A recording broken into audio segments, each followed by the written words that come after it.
આજે અમે વડોદરા શહેરના જીઆઈડી વિસ્તારમાં આવેલ પોલીસ સ્ટેશન માંજલપુર પોલીસ સ્ટેશનની પાસે આવેલા છે, જ્યાં કેટલાક સમજી પરિવારને દબાણ તોડવા માટે નોટિસ પણ નથી આપવા આવી, તે છતાં પણ દબાણ તોડવાનું ફક્ત 24 થી 48 કલાકનું અલ્ટિમેટમ આપવામાં આવ્યું છે. જાણો એમનું શું કહેવા માંગે છે. મારું રાકેશ નરસિંહ માવી કે આ કયો વિસ્તાર છે?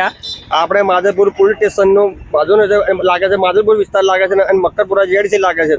તો શું થયું છે અહીંયા? અને આ કોર્પોરેશન વાળાને હવે એવું છે કે લારીઓ માટે એમના ધંધા માટે એ લોકોનો હપ્તા ઉઘરાવે છે બધા, બરાબર. એમને પૈસા મળતા નથી, પણ એના ચક્કરમાં અમારા ઝૂંપડાની એ કરે છે. અમે આજે કમસે કમ મારો જન્મ અહીં થયેલો, આજે મારે 45 વર્ષની મારી ઉંમર છે અને અમારો અહીં માધવપુરમાં અંદર હતું, અહીં અંદર અમારું બધું રહેવાનું બધાનું, પણ અમને ત્યાંથી કાઢીને અમે બહાર નીકળી ગયા. તો અમે કશું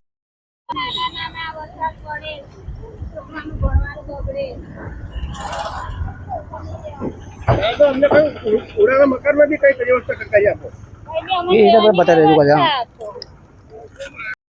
કે 2 દિવસમાં તોડી દબાણ ખાતા વાળા આયા અને એવું કહે છે કે તમે ઝૂંપડા તોડી નાખો, આજનો ને કાલનો દિવસ અમારી પાસે છે અને સોમવારે કે આ નહીં તોડો તો બધું ભરી લઈશું. તો હવે ચોમાસામાં અમને તોડવાનું કહે તો ચોમાસામાં અમે કઈ જે નાના છોકરાઓ છે, છોકરાઓને ભણવાનું બી અમારે અહીંયા જ છે અને અમારો નોકરી ધંધો બી અમારે અહીંયા જ છે. કાં તો અમને જગ્યા આલો, કાં તો કઈ ઘર અમને અપાવો તો અમે લોકો જઈએ. અમે આજ કેટલા વર્ષથી અહીં રહે છે, અહીંયા મારા પપ્પાનો જન્મ બી અહીંનો જ છે, અમારો જન્મ બી અહીંનો જ છે. અને એવું કહે છે કે તોડાવી નાખો, એવું કહે છે. તો અમે કઈ જઈએ, અમે જગ્યા આલો કાં તો. કેટલા પરિવાર રહે છે અહીંયા? કેટલા ઘરો છે? બહુ ઘર છે અમારે અહીંયા કરતું, બહુ બધા ઘરો છે. તો કેટલા દિવસમાં તમને ખાલી કરવાનું કહેવામાં આવ્યું છે? સોમવારનો છેલ્લો દિવસ આવ્યો, નહીં તો હટાવો તો ભરી લઈશું બધું, એવું કહે છે. અહીં નાના છોકરાઓ ભણતા કેટલા છોકરાઓ છે અહીંયા?